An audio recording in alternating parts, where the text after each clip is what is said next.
En primer lugar, por cierto, agradecer la invitación de Manuel y de sus amigos y asociados, podríamos decir, a participar en este proceso local de esta comunidad, de reflexión sobre sí misma como comunidad, sobre lo que puede hacer aquí como comunidad, sobre cómo tomar decisiones que sean soberanas, es decir, que no tengan que responder a ningún poder superior, sino a la deliberación que aquí se tome, se haga, ¿no? Y sobre todo proyectar esta asamblea, este pueblo, esta comunidad, como un actor político, como un actor sociopolítico de nuevo tipo, hacia adelante, hacia el futuro, de manera de ir colaborando una comunidad con otra, una asamblea con otra, en la construcción de una sociedad civil más poderosa, que ejerza la soberanía como tal, que le corresponde por derecho natural y por derecho humano, ¿no? Y así podamos consumar de una vez por todas lo que este país necesita por ante todo, ¿no? Que el orden social que nos rige, que el Estado que nos rige, que la Constitución, ¿verdad?, que nos ordena y que nos legisla todo lo que tenemos que hacer, que ese Estado, que esa Constitución, que ese orden público sea una construcción social hecha por nosotros mismos. Porque hemos vivido 200 años, desde 1830, bueno, más o menos hasta el día de hoy, bajo regímenes, constituciones políticas, estados, ¿verdad?, sistemas políticos de dominación que no hemos construido nosotros. La triste verdad histórica de esta nueva historia, que bueno, nosotros estamos involucrados, y que algunos de los aquí presentes conocen, porque por ahí nos conocimos estudiando historia precisamente, esta nueva historia justamente ha dado cuenta. La nueva historia, que se llama historia social y con la que yo practico junto con otros colegas, es una historia que, a través de la tradicional, no mira a los chilenos de arriba hacia abajo, desde el Estado hacia el hombre común y corriente, desde la ley al pobre ciudadano que tiene que obedecerla, ¿no?, desde el poder, desde la moneda, de los partidos políticos, ¿no es cierto?, desde el centro de ese sistema político hacia la masa y gente que somos nosotros. Por eso la historia tradicional, si ustedes se acuerdan, o si quieren leerla ahora en los textos vigentes, es una historia que nos cuenta siempre de presidentes, ministros, parlamentarios, diputados, senadores, militares y empresarios, y algunas mujeres también, pero mujeres que son las compañeras, las esposas, las hijas de grandes empresarios o de grandes familias. Esa historia que nos han enseñado, la historia patria, la historia de los héroes, la historia de los gobernantes de este país, que ustedes la leen, no van a encontrar allí nunca la historia de las mujeres de pueblo, de las campesinas, de las mujeres que son dueñas de casa, de las mujeres que venden cualquier cosa en la ciudad, en el pueblo o en el camino. No van a encontrar la historia de los niños. No consideran histórico digno de estar en los libros de historia el problema que ella tiene en su colegio acá. ¿Qué voy a estudiar? Tú no sabes, te fijas. Es tu problema, es tu drama, es tu, digamos, problema histórico. Pero eso, la preocupación de los jóvenes por su futuro, la preocupación de los jóvenes por construir su identidad, la preocupación de los jóvenes por definir un proyecto profesional, eso no es materia de historia. Por eso en la historia tradicional no hay historia de la juventud. Los jóvenes no aparecen, las mujeres no aparecen, ¿eh? Las mujeres del pueblo menos, el campesino no, el minero tampoco. Y menos todavía van a encontrar allí la historia que no hay ninguno de los niños. Se considera que los niños no forman parte de la historia. Ellos no saben, ellos no pueden, ellos son mandados. Nosotros los padres los controlamos y hacemos lo que queremos con ellos. Bueno, esa vieja historia no es la que nosotros practicamos.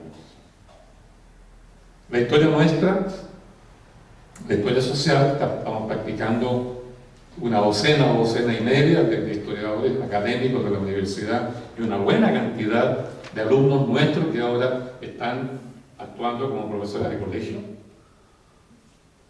La historia nueva, la historia social que estamos practicando, esa no lee la historia, no estudia la historia, no interpreta la historia, no mira la historia de arriba hacia abajo, sino al revés, de abajo hacia arriba. Desde los sujetos de carne y hueso hacia el poder, hacia el Estado, hacia la ley,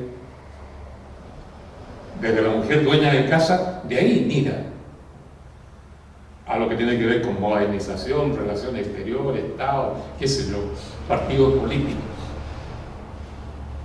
Mira de abajo hacia arriba, desde adentro de nosotros hacia afuera. Entonces es una verdadera revolución epistemológica que le llaman en la universidad, porque antes mirábamos de arriba hacia abajo, ahora miramos de abajo hacia arriba. Entonces, mirando la historia de Chile ahora de esta manera distinta, es que podemos decir lo que dije hace un rato. En 200 años de historia nacional, nunca como ciudadanos, como hombres, como mujeres, como dueñas de casa, como chicos, etc., hemos participado ni hemos tomado decisiones para construir nosotros el Estado que queremos. El Estado que queremos. Los 3 estados que hemos tenido, el de 1833, ¿verdad?, por la Constitución que se dictó ese año, el de 1925, cuando se dictó en ese año la Constitución llamada pseudo-democrática, y 1980, en las 3 oportunidades hubo un golpe militar o una dictadura formal de un grupito chico o de un par de personas que finalmente ellos redactaron la Constitución que nos ha regido, o las 3 constituciones que nos han regido hasta el día de hoy. Y eso es gravísimo. En 1829 Diego Portales organizó un ejército mercenario, ellos lo pagaron de su bolsillo para derrotar al gobierno constituido, anular la Constitución de 1828, que era, esa sí fue una Constitución que la ciudadanía por sí sola deliberó y dictó. Es la única Constitución dictada por los ciudadanos de Chile. Y Portales, ¿no?, de un golpe de Estado para destruirla. Y a Portales lo han convertido en un héroe. No hay ciudad que no tenga una calle principal que se llame Portales. Ojalá que aquí no. ¿Hay? Aquí al lado. Ya. Portales es un dictador, un tirano. Es el Pinochet del siglo XIX.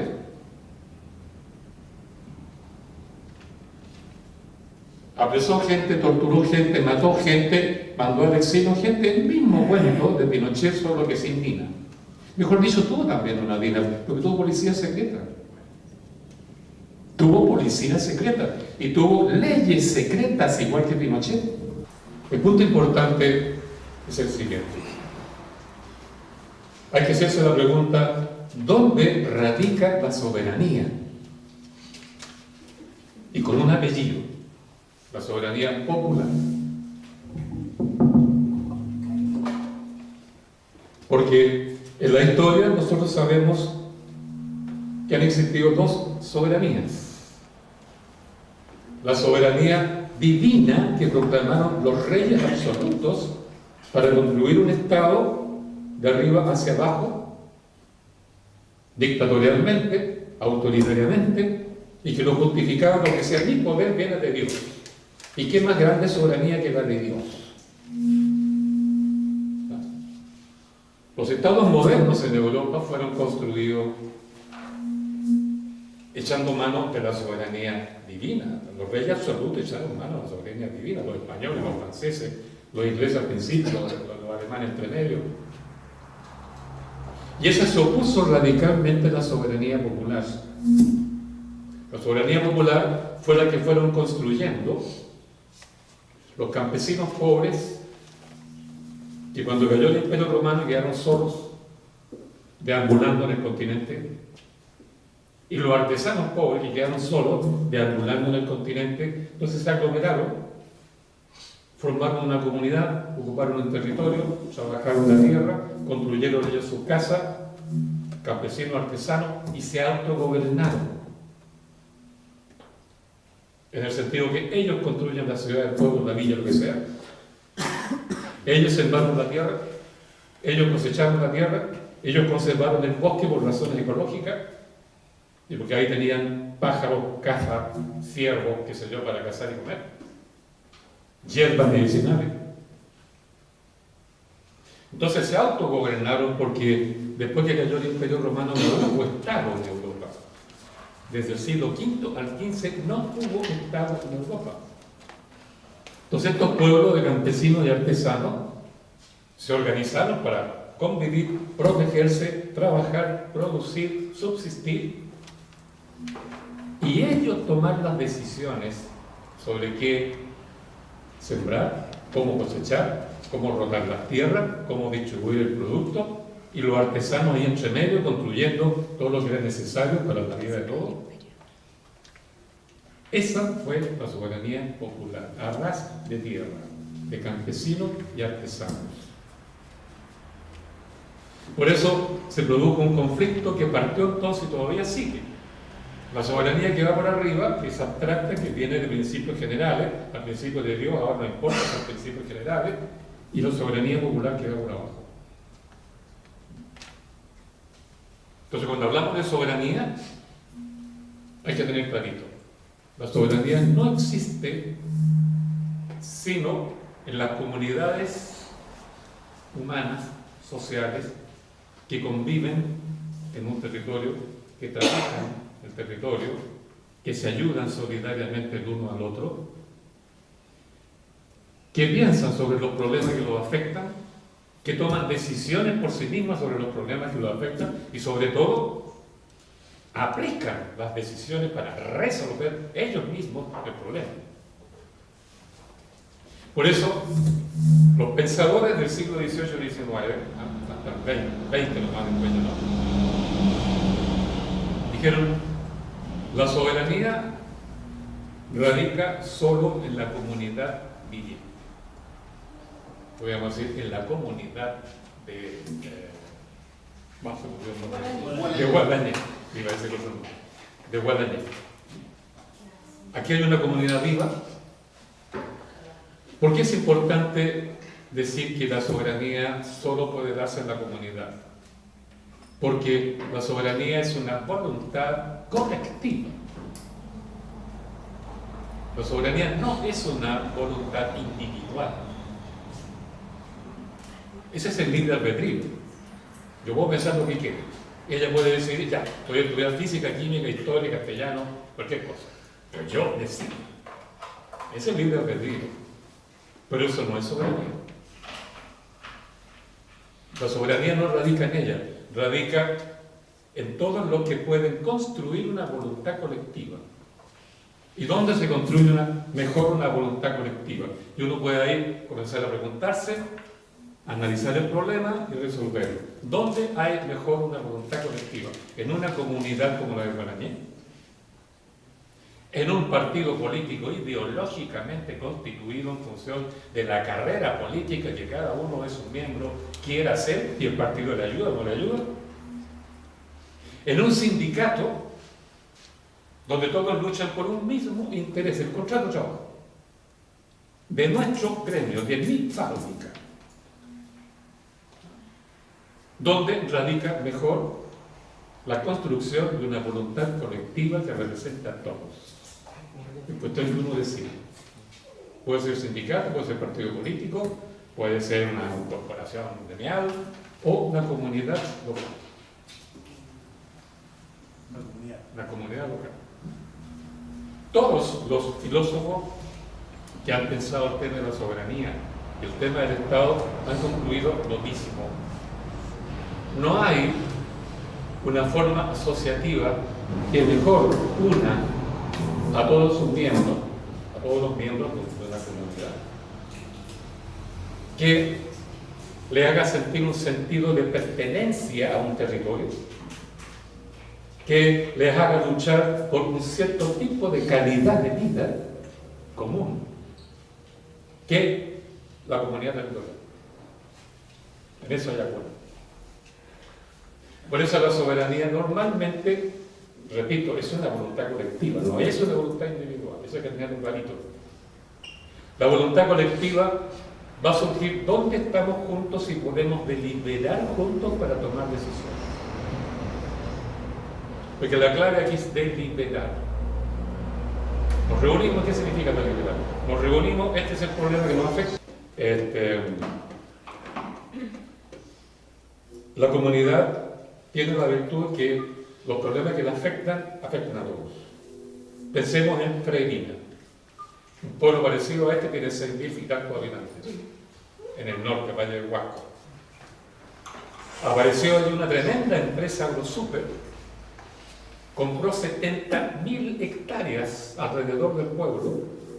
Piensa lo que significa eso, ¿no? Al lado del pueblo que ocupaba, qué sé yo, como 10 hectáreas, este monstruo compró 70.000 hectáreas y la llenó ahí de locales, bodegas, qué sé yo, para albergar. Su proyecto era llegar a 4 millones de chanchos. Naturalmente, cuando habían 700.000, el olor de los chanchos era insoportable. Eso afectó a toda la comunidad. A toda la comunidad. Particularmente a los niños que no podían ir al colegio. Y si a uno le tocan los niños, todos saltamos, ¿verdad? Por eso Freirina, que hasta allí está todo medio dividido, que hay ricos, que hay pobres, que hay rusos, que hay negros, que sé yo, etcétera, se unieron, formaron comunidad, reconocieron que era comunidad y organizaron la asamblea, ¿no es cierto?, ciudadana de Freirina. Analizaron el problema y dijeron, la única solución es que se vaya a AgroSuper, que se vaya ese gigante empresarial. Y ustedes saben que el gigante empresarial tenía conexiones muy altas y el gobierno de esa época, no lo voy a nombrar, defendió a AgroSuper. Entonces la Asamblea Ciudadana Freirina dijo, bueno, ¿qué vamos a hacer? ¿Nos vamos a quedar con los chanchos o combatimos a la empresa y además el gobierno? Y salieron a la calle y comenzaron a moverse, no voy a detallar cómo lo hicieron, para que se fuera a AgroSuper. El gobierno les mandó el cuerpo especial de carabineros, los ninjas, con todos sus carronacos verdes, ¿no es cierto?, de hondo, de todos los colores. Y se produjo el combate en una quebrada que está al lado, porque fueron muy astutos, como ellos conocían su territorio, se la arreglaron para que el cuerpo especial de carabineros quedara metido en una hondonada y llegó toda la población por los cerros colindantes y lo taparon a piedra, a bombas molotov, le quemaron como 3 vehículos y los carabineros comenzaron a retirarse y ellos al mismo tranco iban empujándolo hasta que se fueron. Entonces la comunidad de Freirina tomó una decisión, actuó para que se fuera a AgroSuper, logró que se fuera a AgroSuper, derrotó al cuerpo de carabineros y quedaron con una memoria de sí mismos, para que les digo, orgullosísimos. Cuento esto porque ese es un ejercicio local de deliberación ciudadana, de formación de asamblea, de acción ciudadana y por tanto de expresión de soberanía popular. Esa es soberanía popular. Los triunfos de Freirina no fueron pocos ni insignificantes, porque Freirina comunicó su entusiasmo luego a las comunidades de Aguita del Alto Huasco, que estaban peleando con otra gigante industrial internacional, la Barrick Gold Corporation, Pascualama. que le estaba destruyendo los glaciares, por tanto el curso de agua, de los cuales habían vivido por siglos los pueblos yeguitas. Reguina se comunicó con el Alto Huasco y poco a poco las comunidades yeguitas reaccionaron, lucharon contra la Barrick Gold Corporation y derrotaron a la Barrick Gold Corporation. Ustedes saben que están desmantelando sus inversiones tanto en el lado argentino como en el chileno.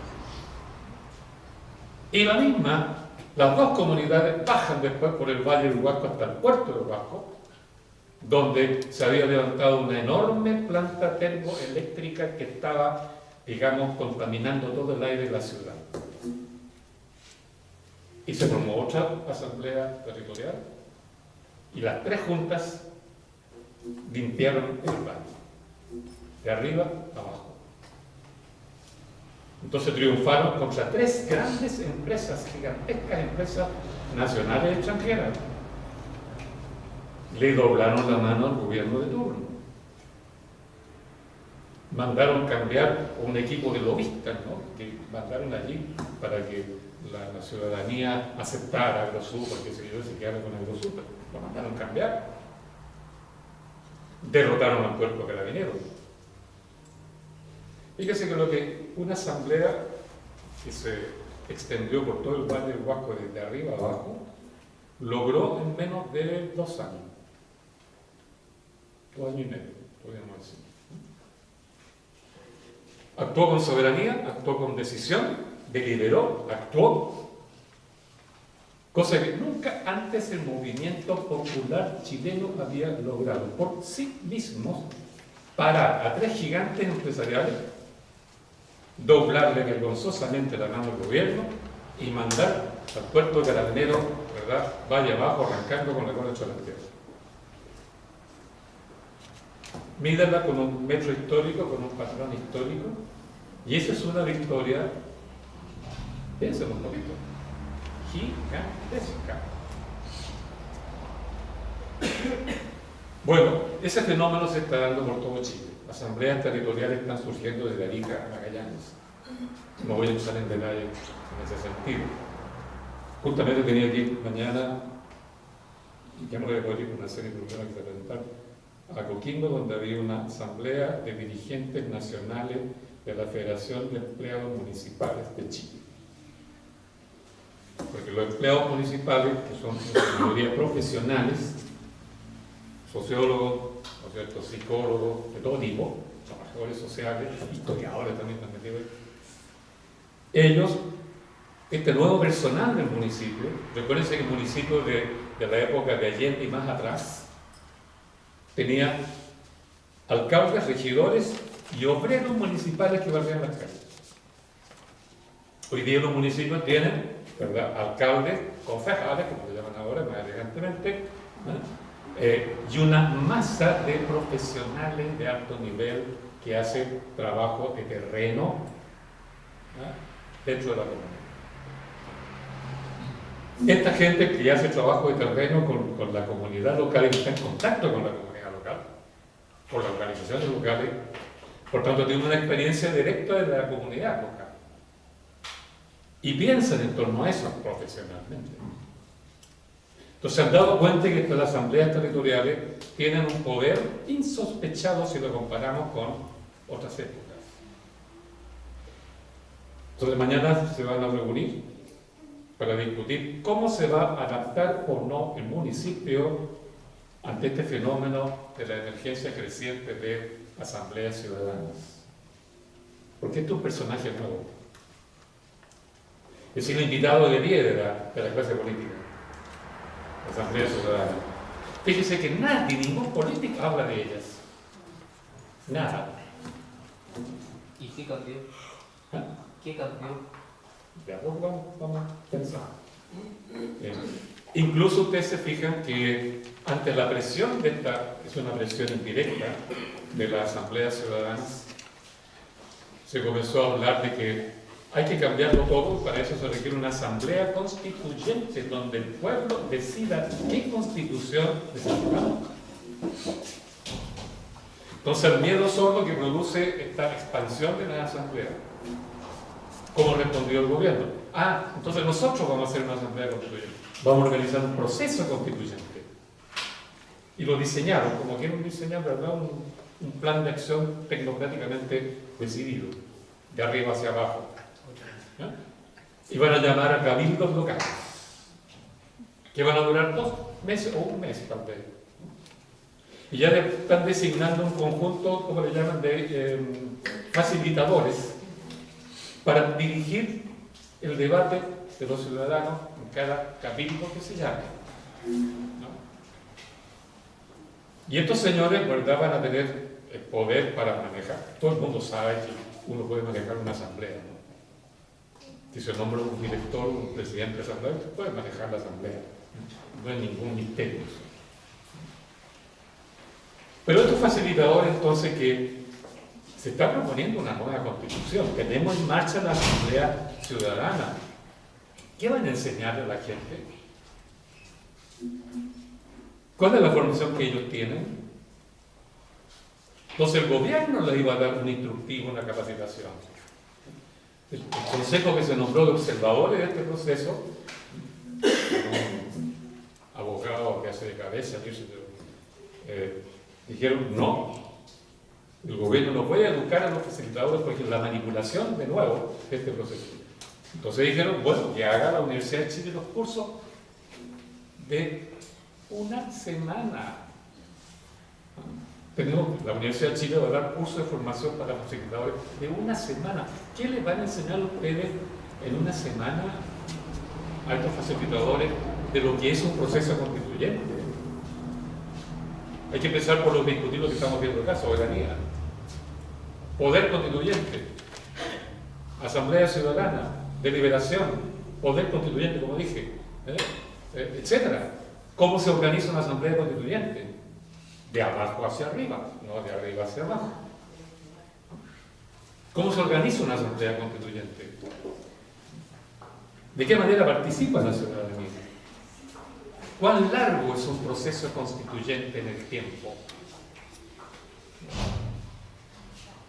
Un proceso constituyente, como quien dice, vamos a organizar una elección.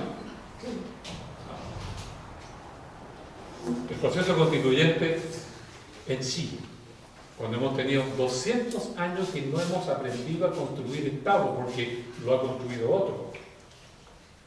En Chile no sabemos los ciudadanos construir Estado. No sabemos ejercer poder constituyente, no sabemos organizar una asamblea constituyente. Estamos aprendiendo recién, estamos en pañales, a organizar asambleas locales. No es una crítica, pero es que es cierto. Ejercer soberanía, como no sabemos, como no nos han dejado ejercer soberanía, como nadie enseña a ser soberano. En la escuela de Derecho no se enseña al ciudadano a ser soberano. Todos los cursos de Derecho Constitucional, y aquí está mi amigo, lo puede decir, ¿no? Apuntan a qué? A examinar los textos constitucionales ya escritos, a estudiarlo por dentro, a hacer un exégesis, comparar un artículo con otro, si el régimen es presidencialista o es parlamentarista, por ejemplo, cómo el sistema de elecciones. Y en definitiva nos enseñan a leer la Constitución bien, pero no nos dicen nada cómo se construye una Constitución. Claro, nos enseñan a aprender, a memorizar la Constitución. ¿Qué significa memorizar una Constitución? Obedecerla ciegamente.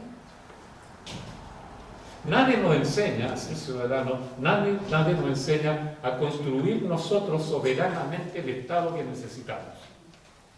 Ni en la Escuela de Derecho de la Universidad de Chile, donde yo vivo con clases, ni en los colegios, los profesores de educación cívica menos, ni en la calle. Y como llevamos 200 años sin aprender eso, no sabemos, hay que reconocerlo. Aquí Manuel me decía, nosotros estamos planteando el tema de la Asamblea Constituyente. Fantástico, yo creo que hay que apuntar hacia allá. Pero el proceso para llegar allá es lento, difícil y tortuoso. ¿Por qué razón? Porque aprender a ser soberano, aprender a ser ciudadano soberano, y no ciudadanos peticionistas. Aprender a organizar asambleas populares de abajo hacia arriba hasta que lleguemos a la Asamblea Nacional Constituyente. Aprender a ejercer el poder constituyente. Aprender a deliberar para llegar a conclusiones y no que todos hablemos al mismo tiempo, ¿verdad? Pues yo tengo que hablar y que el servicio más largo mejor, ¿verdad? Y que no llegamos a ninguna conclusión. Como pasa incluso en el Parlamento chileno, que llevan cuánto tiempo pensando una reformita, y ahí están, ¿no? Y varias reformitas, peor todavía. La reforma educacional debió haberse hecho del año 11 al 12. Estamos en el 16 y estamos, veremos. La tributaria se aprobó, pero están todos pensando cómo rectificarla. La laboral, ni qué decir, todos los días le cambian un poquito porque hay desacuerdos fundamentales. Bueno, tenemos mucho que aprender. Tanto que aprender como salvar la distancia del ciudadano que solamente pide y exige que le resuelva y protesta y tira piedra y se enoja. Ese ciudadano que lo han enseñado a hacer por mucho tiempo, el ciudadano que pide, que lleva escribiendo pliegos de petición y que lucha para que le aprueben la petición, el gobierno, el Estado. Ese ciudadano que espera que el Estado papá, el patriarca, el Estado moviliza, como dicen otros, nanny state, dicen los gringos, el Estado nana, nos resuelva los problemas como si fuéramos guaguas. Ese ciudadano guagua es lo que nos han hecho, lo han convertido en los gobiernos chilenos hace 200 años hasta hoy. Y por eso que mantenemos las viejas costumbres de pedir. Y marchamos por las calles, ¿no es cierto?, pidiendo con el puño en alto, amenazando, pero que estamos pidiendo. Y mis amigos encapuchados, que los conozco ya desde... Yo llevo 50 años haciendo clases. 50 años haciendo clases. Entonces, conozco a los compañeros estudiantes y de que salen de la calle a tirar piedra y marchar y qué sé yo, desde que yo estaba chico. Y siguen a mí. Ahora están encapuchados porque en la época de Pinochet había que encapucharse para que no te identificaran. Y yo veo en la Universidad de Chile, donde trabajo con 4 facultades distintas de Chile. En todas las facultades veo lo mismo. El día del combatiente. Típico, ¿no? Llegan tempranito los encapuchados, ¿verdad? Ya han acumulado piedra y bombas mortos que llegan y comienza la rutina de hacer la trinchera en la calle, la barricada. Y llegan los pacos también rutinariamente, y unos tiran lacrimógenos, otros tiran piedras, los bambólogos, y dura exactamente más o menos 2 horas el combate, y se disuelven y se van cada uno a su casa, y no ha pasado nada y todos los problemas siguen igual. No hemos hecho la evaluación nosotros de lo que significa marchar por marchar, protestar por protestar, pedir por pedir, tirar piedras por tirar piedras, tirar molotov, encapucharse y sentirse estoy luchando. No hemos evaluado eso en términos de rendimiento neto en nuestra gran propuesta de ser soberanos y de construir el Estado que nosotros necesitamos y no lo que las élites nos imponen encima. Todo eso hay que aprender. Hay que evaluar críticamente lo que hemos hecho por rutina. Por rutina. Incluso como pueblo muchas veces, o como izquierda si queremos decirlo, tenemos una mentalidad funeraria, depresiva.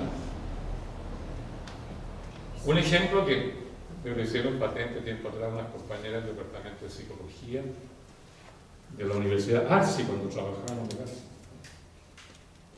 Esas compañeras se dieron cuenta que el 4 de septiembre de todos los años, toda la gente de izquierda o más o menos de ese tipo se reunía en la Alameda por la calle Morandé, frente a Morandé 80, por donde Chávez salía el presidente Allende.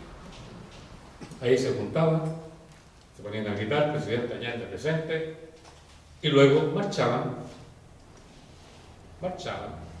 ritualistamente, desde la moneda hasta el cementerio, repitiendo el funeral. En el cementerio, compañero Allende, presente, y luego nos vamos para la casa.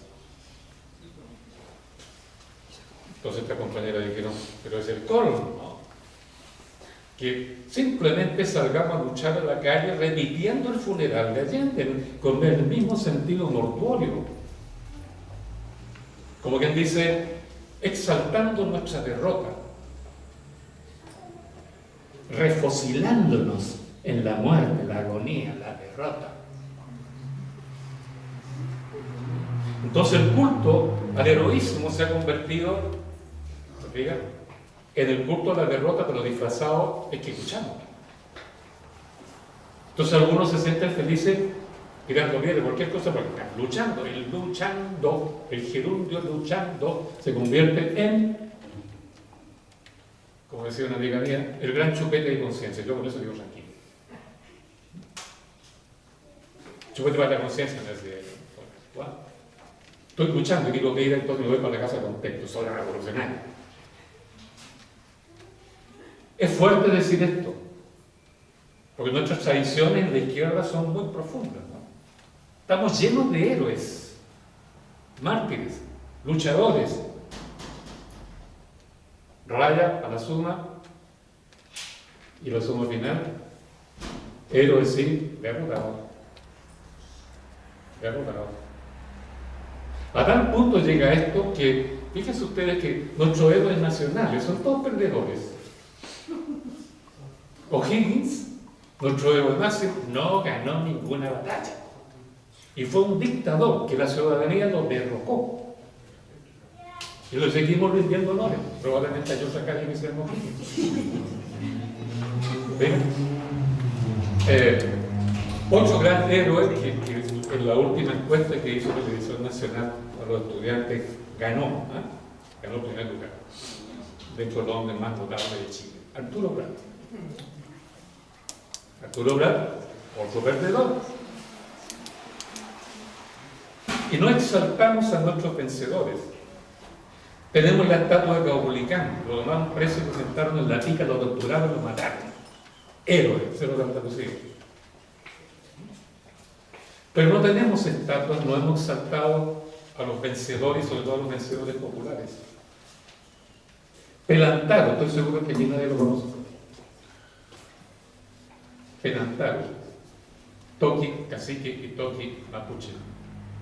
Él organizó los mapuches en 1599 y 1600, se demoró varios años en armar la conspiración del movimiento y salió a combatir y derrotó al ejército español, mató al gobernador y destruyó las 7 ciudades que los españoles habían construido en el sur y que era el riñón, la riqueza fundamental de la colonia. Y los indígenas destruyeron, ¿no es cierto? Ustedes saben, Osorno, Valdivia, Villarrica, Imperial, Angol, Concepción, y se me olvida uno porque eran 7. Y nunca más los españoles cruzaron el Biobío al sur. Los mapuches ganaron la guerra de Arauco al imperio español. Y el vencedor fue Pelantaro. ¿Dónde está la estatua de Pelantaro? ¿Quién conoce el Pelantaro? No hay ninguna calle aquí. En ninguna calle aquí, en ninguna parte. En Concepción hay una calle. ¿Sí? Sí. ¿Se llama así? Sí, Pelantaro. Ah, qué bien. Gracias por Concepción. Si fuéramos mexicanos, ustedes van a México y vayan, por favor, porque es la expresión pura del indoamericanismo, ¿no? Ellos tienen puras estatuas de héroes populares, ni una de tirano ni dictador. Ni una. Y estatuas gigantescas, ¿no? Gigantescas. Entonces exaltan a los vencedores del pueblo, digamos, los vencedores populares, digamos. Y no hay ni uno de tirano. En cambio aquí, por todos los pueblos que yo conozca, Portales, tirano, tiene estatua, tiene calle en su nombre, tiene plaza en su nombre. Y en la plaza principal de Santiago, que es la capital de Chile, la plaza de Constitución, la estatua principal que domina esa estatua, Portales. Al otro lado se llama Plaza de la Ciudadanía, al otro lado la Moneda. ¿Quién está allí? Arturo Alessandri Palma, un tramposo que engañó a la soberanía popular y redactó por sí mismo la Constitución de 1925. El chacal de la moneda. Además, tenemos a don Bernardo Higgins, está por todas partes. Carrera, el dictador, Aristócratas. No tenemos estatuas de nuestros luchadores, de aquellos que fueron luchadores sociales y que pensaron en el pueblo tanto que pueblo, que procuraron que el pueblo deliberara para tomar decisiones, que ellos comenzaron a sistematizar el pensamiento y las decisiones del pueblo como un proyecto político autóctono chilensis, de vino tinto y empanada, como había dicho ayer. Esos dos líderes no tienen estatua y la izquierda, a ambos, la izquierda chilena, la izquierda parlamentaria, habría que decir, a ambos líderes los desautorizó, los echó del partido, los dejó aislados y no los reverencia. Uno, Luis Enrique Recabarren, el otro, que es el continuador de Recabarren, Clotario Prest. ¿Dónde está la estatua de Clotario? ¿Dónde está la estatua céntrica, fundamental, de nuestro principal pensador político, autóctono y soberano, Luis Enrique Recabarren? No hay. En el tiempo de los sacaron la estatua que había en la plaza de Mar. Se había una pequeña estatua, claro, y por San Miguel estaba la estatua también de Che Guevara, claro, y de Carlos Gardel, ¿no? Porque los palestros levantaron nadie la estatua de Carlos, también la sacaron. Bueno, estoy diciendo todo esto porque siempre nos han enseñado a ser nada más que peticionistas, pedigüeños, mendicantes. Tengo este problema, Estado, gobierno, político, resuélvanmelo. Y si no me lo resuelven, me enojo y lo digo. Y con eso yo contesto, estoy luchando. Entonces por eso digo, aprender a ser soberano, aprender a deliberar, aprender a constituir asambleas soberanas, aprender a imponer las decisiones que se toman en la asamblea, aprender a construir Estado de abajo hacia arriba, aprender a evitar, esto es bien importante, aprender a evitar que nuestros representantes electos se conviertan en un gremio que se autorreproduce y que le convierte eso en una profesión de ascenso social donde permanecen por toda su vida. Nuestros políticos, ¿no es cierto?, no cabe duda, son profesionales de la política. Por tanto, constituyen un gremio. Y si constituyen un gremio, constituyen una clase. Por eso que se llama una clase política. Si usted observa, los políticos se nombran los unos a los otros al final. Porque ellos nos van a proponer ahora como 300, no sé cuántos candidatos a alcalde y regidores, pero ellos lo designan. Yo no los conozco porque ahora los candidatos a edil, como se decía antes, o alcalde, no se les exige como antes que vivan 5 años antes de ser electos para el municipio. O a los diputados y senadores que se les exigía lo mismo. Ustedes han visto cómo se presentó un candidato a senador por Concepción, un caballero, que lo voy a nombrar, hace un tiempo atrás. Él quería ir por otro lado, pero el partido dijo, no, te pongo acá, ¿no? Porque aquí nos conviene como partido. Nadie consultó a la ciudadanía de Concepción si les convenía o no ese candidato. El candidato perdió. Entonces, no es que nosotros estamos eligiendo los candidatos en función de su pertenencia a nuestra comunidad, que pertenezca a esta comunidad de Guadañel. Estamos eligiendo gente que viene de otra parte, de Santiago, que se ve de dónde, y que al final son de la clase política. Entonces, mientras la clase política se representa a sí misma, se elige a sí misma, profesionalizando la representación. Se produce entonces el fenómeno de que tenemos políticos que son toda su vida políticos, tienen 94, 95 años y siguen siendo políticos. Y se sienten políticos. Y uno de ellos dijo, yo todos los días recorto en Mercurio lo que dicen, ¿no? Le estoy siguiendo las listas de tiempo. ¿Y qué dijo uno de ellos que tiene la misma edad mía? Con la diferencia que yo llevo 50 años haciendo clases, a toda clase de colegio secundario, a campesinos, a pobladores, exiliados, presos políticos, estudiantes, qué sé yo, etc. ¿no? Él ha sido 50 años político. Entonces dijo el otro día, cuando lo preguntó un periodista, él dijo, la soberanía, dijo él, radica, ¿y qué es lo que dijo? Radica en el Parlamento y específicamente en el Senado. Como que dice, la soberanía radica en nosotros. Nosotros somos la soberanía. La soberanía, agregó otro, que tampoco voy a mandar, tengo todos los datos ahí, no está en la calle, dijo con desprecio. La calle a mí no me manda. Yo no voy a seguir lo que me dicta la calle. Eso fue el año 2013, cuando estaban todos en la calle. Si los políticos desprecian la calle y dicen, no, yo sé lo que hago, yo sé lo que decido, yo soy soberano, es porque han usurpado la soberanía. Han expropiado nuestra soberanía. Se la han apropiado. Por algo hablan de la forma que hablan, ¿no? Entonces no es extraño que desde el año 1990 hasta el día de hoy, el desprestigio de la clase política que estoy acá describiendo y caricaturizando un poco, para que lo entendamos mejor, ha ido en aumento, pero un aumento explosivo.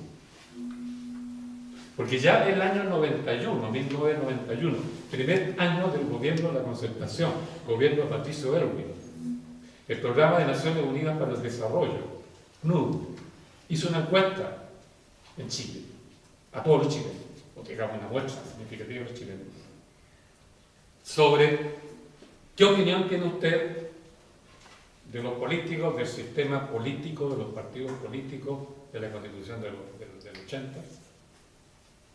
Y ese año, fíjese usted, el primer año de gobierno de la Concertación, como quien dice, el primer año del retorno a la democracia, el 57% de los chilenos respondió, no me gusta, no confío en eso, no lo quiero. ¿Y qué es lo que significa? Primer año de gobierno de la Concertación, después de la alegría ya viene todo aquello. Más de la mitad de los chilenos dicen, no me gusta esto, no me gusta este sistema. Eso fue el 91, 57%. Hoy día ustedes saben cuál es el porcentaje de desafección de la ciudadanía con respecto al sistema político, los políticos, los partidos políticos, etc. 97%, 98%. Y no es una sola encuesta, son 8 o 10 agencias que están haciendo encuestas que lleguen al mismo resultado. Yo les sigo la pista de esta actual, por eso lo estoy diciendo. Es decir, de 1991 hasta hoy, 2016, la curva de desprestigio de los políticos tomó techo. Casi el 100% de los chilenos no está de acuerdo. No les gusta eso. Claro, los diarios no hablan de eso. Ese porcentaje aparece en letras pequeñitas en un informe de Mercurio, por ahí, por allá, ¿verdad? Y nada más. Y este fenómeno de explosión, diría uno, de la desafección ciudadana con el sistema político que nos rige, es paralelo al desarrollo progresivo desde el 2011 de la Asamblea Ciudadana. Pero los diarios no informan de la Asamblea Ciudadana. Y se informan en un artículo pequeñito, por ejemplo, hace como 3 días, en la comunidad de Combarbalá salió a la calle porque le van a planificar encima unas, ¿cómo se llama? Una termoeléctrica. Y salió a la calle por todos los caminos. Nada más. No dice nada más, así es chico. Pero uno Justamente estaba hablando con un vecino, con Bárbara. ¿No eres tú? No. No. Que me decía, no, pues que esta comunidad se unió, salió a la calle, formó asamblea y salió a oponerse a la termoeléctrica. Pero eso no se explica. No se habla en las noticias, los políticos no lo comentan. Si ustedes se fijan, ni un político habla de la asamblea ciudadana. Ni uno. Ni uno. A lo más dicen que estamos en un periodo de falta de credibilidad. Están preocupados por lo que eso significa en términos generales. Nada más. Y yo agregaría una cosa. Ustedes revisan la historia de Chile y a los historiadores de Chile. No hay ni un solo libro, ni un solo artículo historiográfico que hable de cómo han sido en Chile las asambleas ciudadanas. Cero. No hay ni un solo libro que hable en Chile, cuente la historia o los problemas del ciudadano. Hay muchos libros sociológicos, históricos, de ciencia política, etcétera, etcétera, del gobierno, del Estado, de las leyes, los partidos políticos, etcétera, etcétera, de las elecciones, les gustan mucho las elecciones, pero no del ciudadano. No hay ni un solo libro histórico, sociológico, nada, del ciudadano.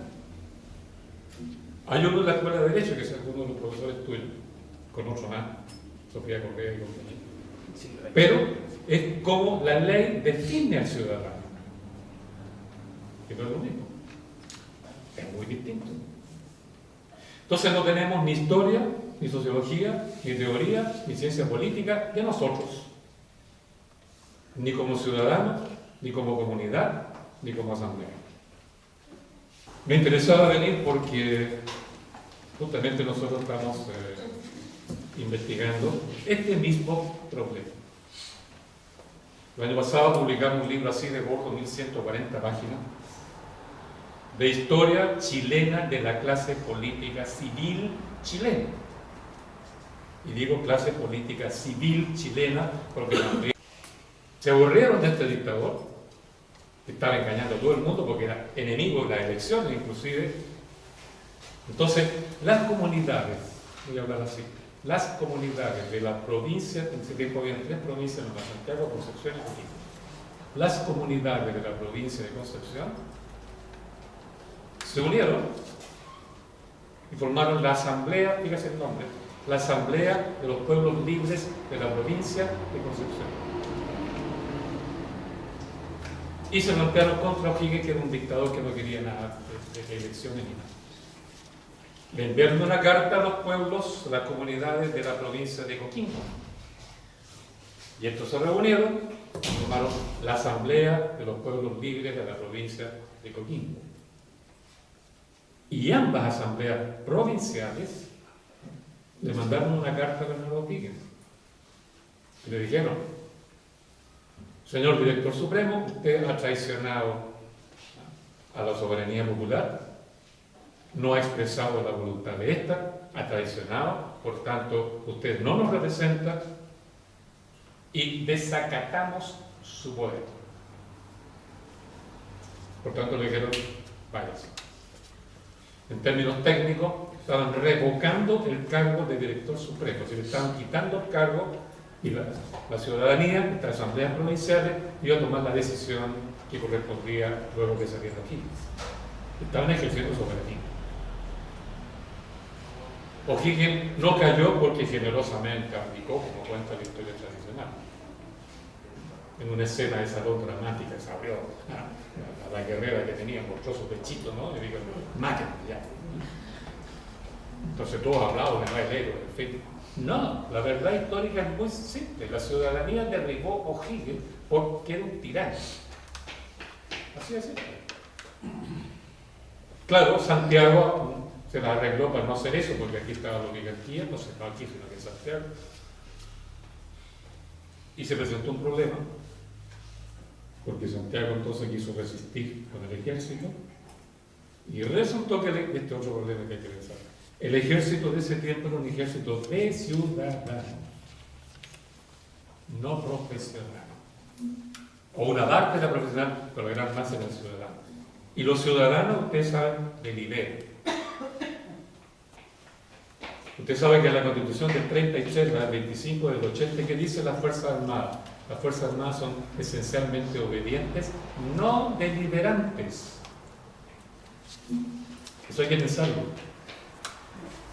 ¿Por qué los soldados no pueden deliberar junto con nosotros aquí? Aquí deberían estar los milicos que andan por acá, deliberando con nosotros, porque deben ser ciudadanos. Pero las tres constituciones han dicho no son deliberantes, no pueden ser. Les está prohibido deliberar. Son esencialmente obedientes. ¿A quién obedecen? A las élites que controlan el Estado, el capital, digamos, y el ejército. Y eso es lo que han hecho. Pero en ese tiempo no. En la época de O'Higgins no, el ejército era de ciudadanos. No voy a explicar esto, es muy largo. Y por eso es que deliberaron, y por eso es que no aceptaron la invitación de O'Higgins a rechazar militarmente la revolución de las provincias. Entonces, cuando formó la tropa en la plaza de armas de Santiago para combatir a la provincia de Concepción, sobre todo que se había revelado, la tropa ni se movió, no le obedeció, porque la tropa deliberaba, eran ciudadanos y no aceptaron. Bueno, digo esto porque es una de las tareas que tenemos como ciudadanos, y una gran tarea, porque como soberanos podemos construir el Estado que queremos. Como soberanos podemos elegir representantes. Y si no nos gustan estos representantes por lo que están haciendo, le quitamos el cargo, revocamos el cargo, los juzgamos.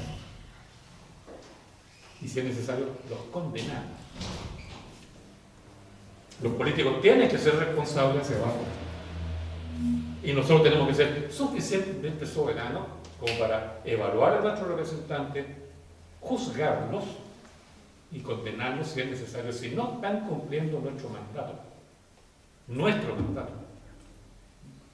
Porque hay una cosa clara, nunca hay que elegir a nadie sin mandato previo.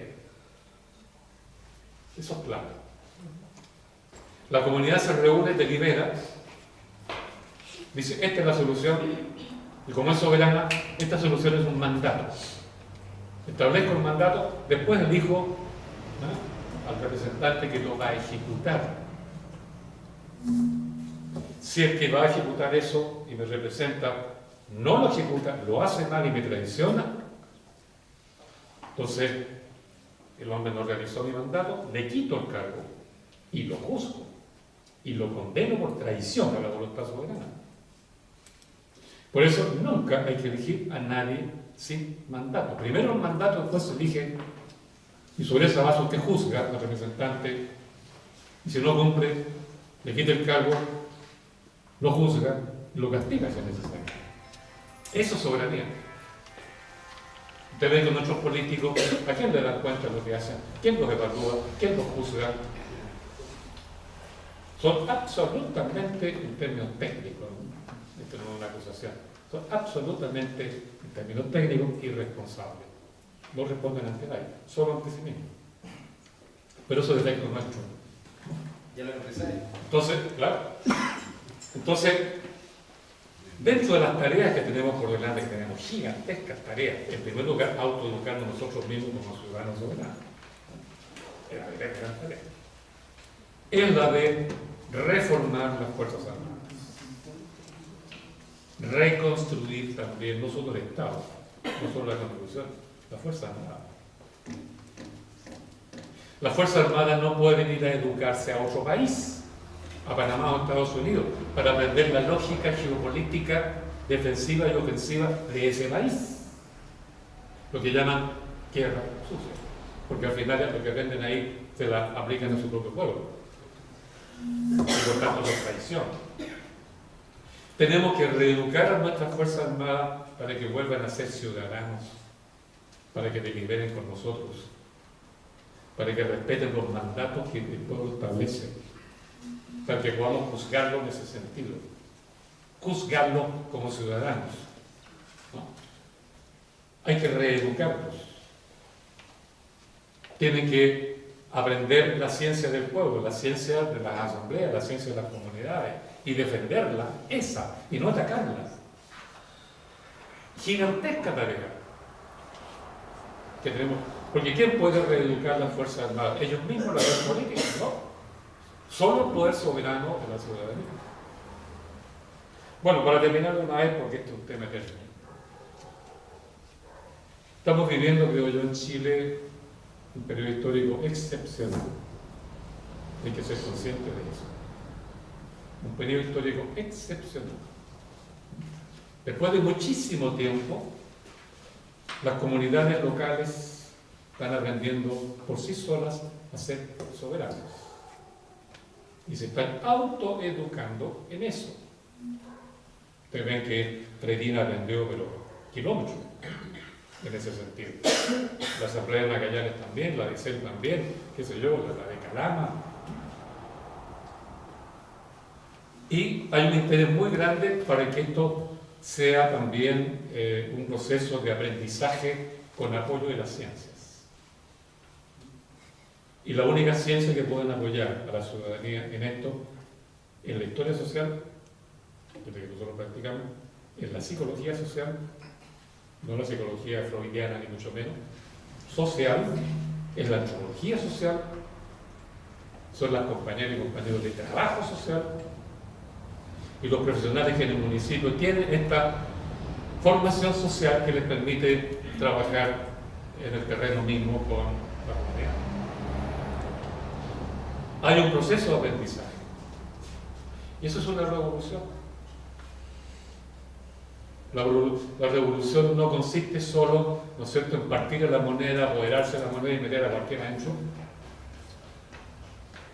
Cuando creíamos que el poder estaba en una parte de la cuestión de ir y tomarlo. No. El poder comienza a aparecer cuando nos juntamos y deliberamos y comenzamos a tomar decisiones. Y en ese sentido, la revolución no consiste en tomarse el poder político del Estado. La revolución hoy día consiste en cambiarnos, en revolucionarnos nosotros mismos.